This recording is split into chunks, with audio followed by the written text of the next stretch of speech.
Jean-Paul Alduy, le 25 décembre c'est bientôt, on est au centre du monde et aujourd'hui le centre du monde s'habille de sa parure de Noël.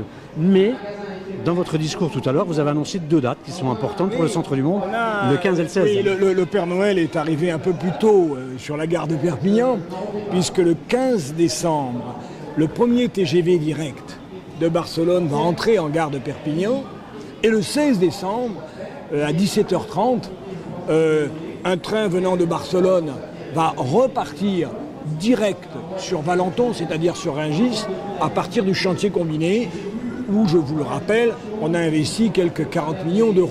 Donc vous voyez bien que d'un seul coup, en l'espace de 2 dates, notre positionnement géopolitique est en train de totalement se transformer, et d'un cul-de-sac, en tout cas d'un lieu qui était mal relié au monde, on devient la porte sur l'Europe de la péninsule ibérique, un lieu totalement relié au monde par sa proximité avec le port de Barcelone, totalement relié au monde avec sa proximité avec l'aéroport de Barcelone. Et c'est ça qui est en train de changer. Certes, on était interconnectés, le très haut débit, tout ça, mais on n'était pas encore reliés au monde.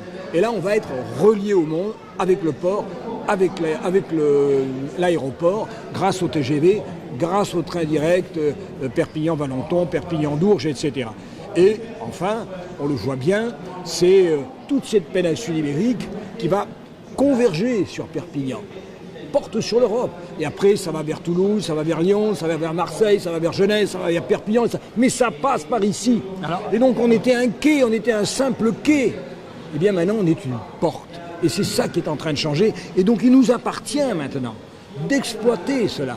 Alors c'est les commerçants, par exemple, qui vont exploiter une proximité nouvelle, une image nouvelle pour les 5 ou 6 ou 7 millions de Catalans qui sont à un peu plus d'1 heure de train de chez nous. Donc déjà, tourisme, commerce, week-end, mais c'est aussi par exemple pour le tourisme d'affaires, notre palais des congrès. Notre palais des congrès aujourd'hui, bien ceux qui vont venir du monde entier pour faire un congrès à Perpignan, et ils passeront par l'aéroport de Barcelone. Et là, très facile, alors qu'aujourd'hui, ils venaient par l'aéroport de Roissy, puis de Roissy à Orly, etc., etc. Donc on voit bien tourisme de congrès, mais aussi un certain nombre d'entreprises, si nous sommes bons en termes de marketing territorial, vont se poser la question, les entreprises qui ont envie d'être au bord de la Méditerranée, est-ce qu'on va à Marseille-Aix, est-ce qu'on va à Montpellier?